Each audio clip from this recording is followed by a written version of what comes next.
Hey YNR fans! Waving hand, welcome to YNR Trends, your go-to spot for the juiciest Young and the Restless updates, shocking spoilers, and all the drama you can't stop talking about. From surprise returns to scandalous twists, we break it all down for you, every day. So grab your coffee, hit that subscribe button, and let's dive right into Genoa City's hottest gossip. Victor Newman had a way of speaking where the room itself seemed to still, as if the walls knew his words carried weight that could alter destinies. Michael Baldwin had sat across from him in countless meetings, had defended him in court, had strategized with him in the quiet shadows where Genoa City's power struggles thrived, but there were moments, rare ones, where Victor's tone slipped past logic and cut directly into the marrow of fear. That night, when Victor leaned forward, his eyes burning with the mix of calculation and fury only he could summon, he uttered 3 words, just 3, that made Michael's blood run cold. Michael, usually so composed, so quick to mask his unease, felt the tremor in his hands beneath the table.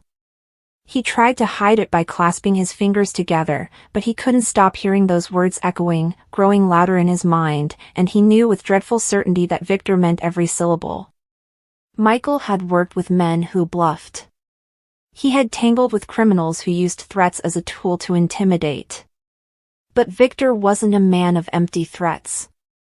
If he said something, he intended it, whether it took hours, weeks, or years to deliver on that promise. And those 3 words, so deceptively simple, were not bark without bite. They were a vow.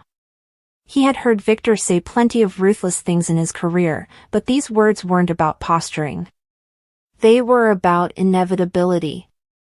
Michael looked down at the papers in front of him, scattered across the mahogany desk in Victor's office at Newman Enterprises, but he couldn't concentrate on the text. He could only think of the fallout, the irreversible path Victor had chosen.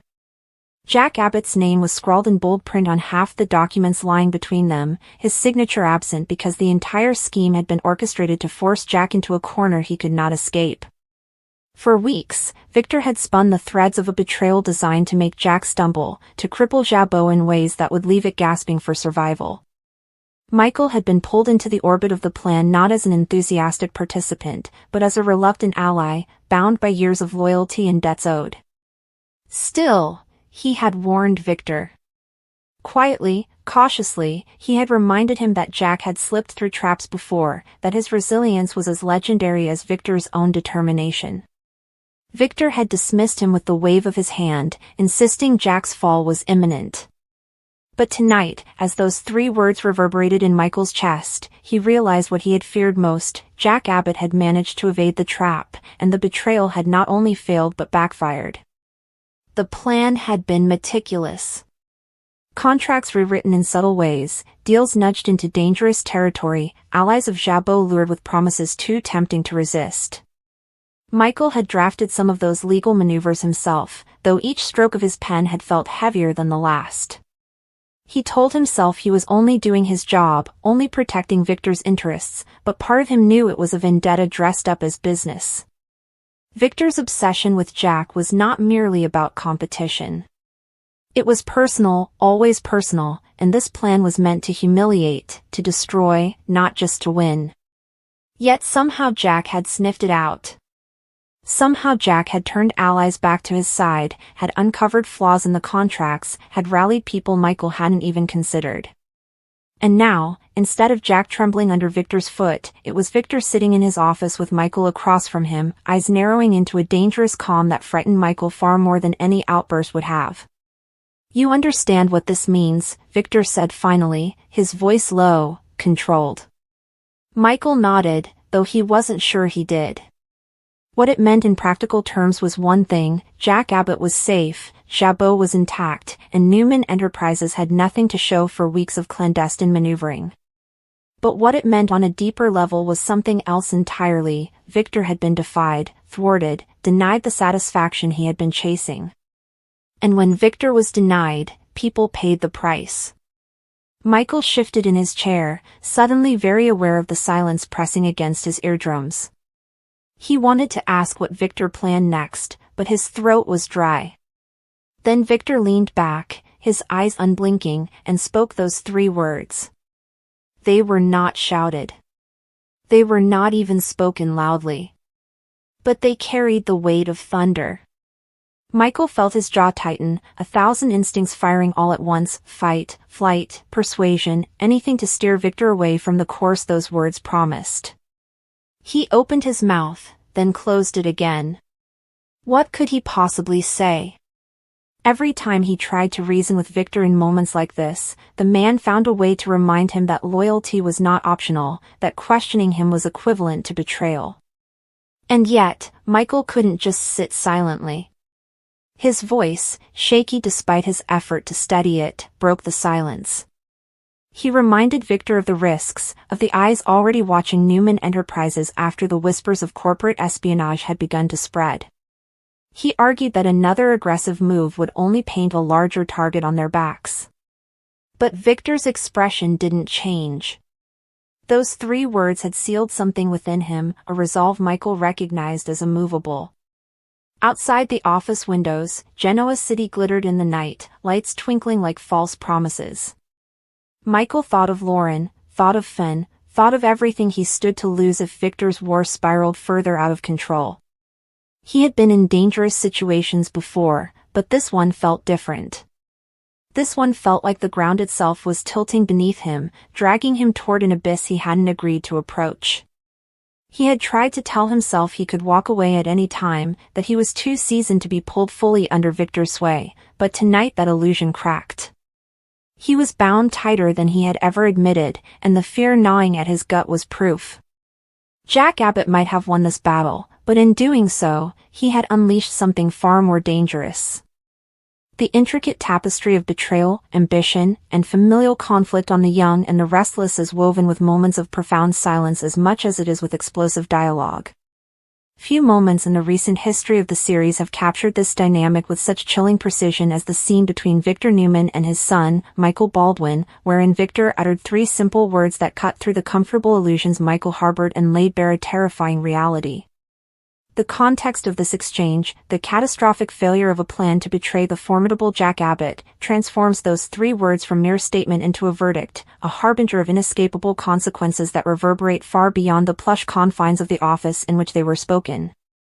This moment is not an isolated incident but rather the culmination of a complex history, a failed strategic maneuver, and a masterful demonstration of Victor Newman's enduring power, serving as a crucial nexus point in the ongoing saga of Genoa City's most powerful families.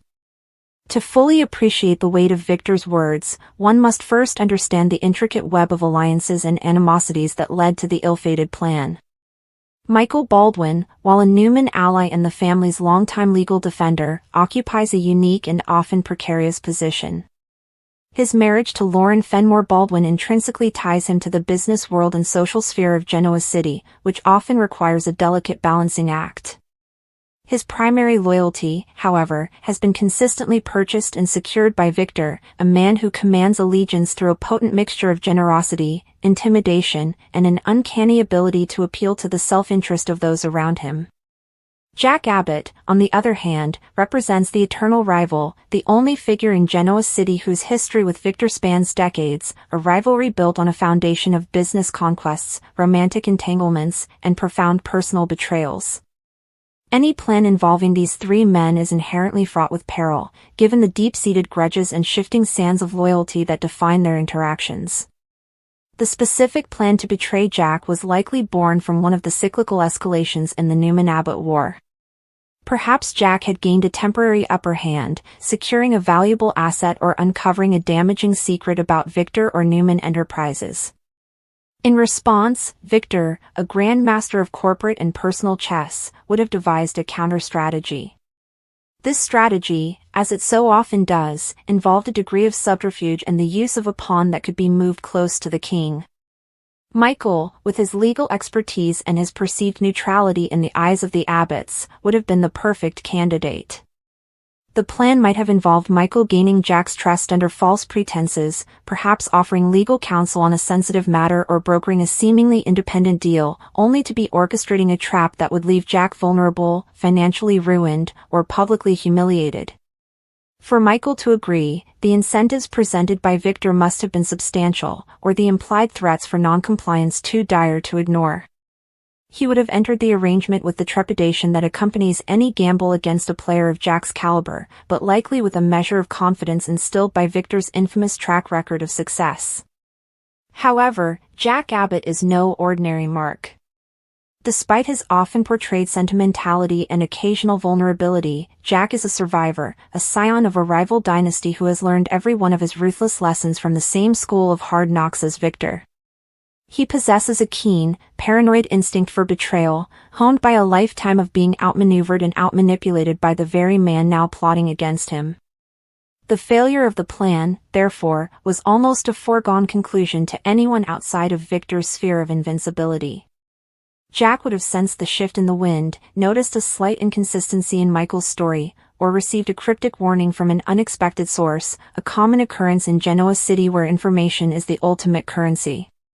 He would have laid his own counter-trap, allowing the plot to advance to the very brink of success before pulling the rug out from under it, exposing the scheme and leaving the conspirators, particularly Michael, holding the bag. The failure would not have been a simple misfire, it would have been a public and spectacular humiliation, leaving Jack strengthened, vindicated, and armed with new ammunition against his perennial foe. It is in the devastating aftermath of this failure that the scene unfolds. Michael, reeling from the exposure and the sudden reversal of fortune, likely seeks an audience with Victor. His emotions would be a volatile cocktail of fear, anger, and desperation. He would be terrified of Jack's retaliation, which could be professional, financial, or deeply personal, targeting his family or his hard-won reputation. He would be angry at Victor for devising a plan that has so clearly backfired and placed him directly in the line of fire. And he would be desperate for a solution, for the next move from the man who promised him protection and victory. He enters Victor's presence expecting a strategy session, a new plot, a way to mitigate the damage. He seeks the active, problem-solving Victor, the general rallying his troops after a lost battle. What he receives is something entirely different, and infinitely more frightening. Victor Newman is a man who deals in absolutes.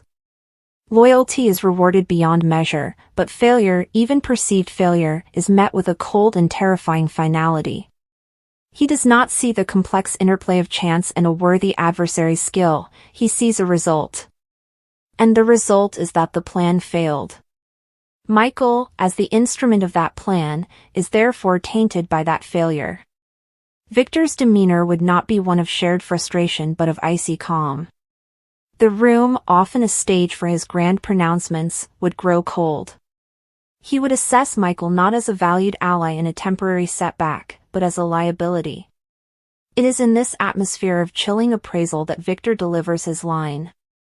After perhaps allowing Michael to stammer through an explanation or a plea, Victor would fix him with that penetrating, steely gaze, and with a voice devoid of warmth or empathy, he would utter the three words, "You failed me." The power of this statement lies in its economy and its finality. In the Newman lexicon, these are among the most damning words that can be spoken. They are not a question, not an accusation open for debate. They are a declaration of fact, a judgment passed down from the highest authority. For Michael, a man whose entire professional identity is built on competence, control, and legal precision, to be told he has failed is a blow to his core. But the true terror is embedded in the object of that failure, me. This personalizes the failure entirely. It was not a failure of strategy, a miscalculation of Jack's resilience, or just bad luck. It was a personal failing in his duty to Victor Newman. This phrasing immediately establishes a hierarchy and a debt. It strips away the context and reduces the complex event to a simple matter of personal inadequacy in service to a master. The silence that follows these words is as important as the words themselves. It is a silence for Michael to absorb the totality of his predicament. The fear he felt from Jack's retaliation is now eclipsed by the far more immediate and potent fear of Victor's wrath. Victor's retaliation is never predictable, but it is always absolute. It could mean being cast out of the Newman orbit, losing the immense financial and political benefits that come with it. It could mean facing legal or professional challenges that Victor himself orchestrates, a punishment for his inadequacy. It could mean becoming the target of the very forces he was once employed to deflect. In that moment, Michael realizes that his protector has become his greatest threat. The man who was his shield is now a sword hanging over his head, and the failure with Jack is merely the reason, not the cause. The cause is Victor's unchangeable nature. This scene serves as a perfect microcosm of the power dynamics that have fueled the young and the restless for decades. It demonstrates that the most dangerous place to be is not in the crosshairs of Victor's enemies, but in the space where you have fallen short of his expectations. It reinforces Victor's role as the ultimate patriarch, a man who dispenses destiny and disaster in equal measure, and for whom love and loyalty are conditional currencies based on performance. For Michael, this moment is a brutal reminder of the Faustian bargain he made when he aligned himself with the Newman family. The security and power he gained were never free, they were a loan, and the repayment was expected in flawless execution. His failure to provide that has called the debt due, and the terms are now set by a ruthless and unforgiving creditor. Furthermore, the failure of the plan against Jack and Victor's chilling response reaffirms the eternal stalemate of the Newman-Abbott feud. It shows that while Victor may have the more intimidating and absolute power structure, Jack possesses a resilient and cunning survival instinct. Their battles are never truly won or lost, they simply escalate, with collateral damage piling up around them. Michael Baldwin, in this instance, becomes that collateral damage, a valued soldier sacrificed on the field of their endless war. His terror is the human cost of their rivalry, a cost they are both willing to pay. Victor's 3 words are not just a condemnation of Michael's actions, they are an unconscious acknowledgement of Jack's enduring strength. To blame Michael is to refuse to give Jack the credit for his victory, a petty but psychologically crucial move for Victor to maintain his own self-image as the unbeatable titan of industry. In conclusion, the scene where Victor Newman tells Michael Baldwin "You failed me" is a masterclass in psychological tension and narrative depth. It is a moment that transcends its immediate plot function to comment on the very nature of power, loyalty, and consequence in the world of Genoa City. The 3 words are terrifying not for their volume or their venom, but for their quiet, incontestable finality. They signify the abrupt withdrawal of favor, the instant transformation from insider to outsider, and the terrifying reality that with Victor Newman, there are no moral victories or honorable defeats, there is only success and failure. The botched plan to betray Jack Abbott was merely the catalyst. The true drama was always going to be the aftermath, where the price of failure is levied not by the enemy who thwarted you, but by the ally who sent you into battle ill-prepared for the strength of the opponent you were always destined to face. The silence after the words hangs heavy, filled with the unspoken promise of retribution and the chilling understanding that for Michael Baldwin, the real danger is no longer Jack Abbott across the corporate battlefield, but Victor Newman, standing right in front of him, his benevolence gone, replaced by the cold, hard assessment of a judge, jury, and executioner.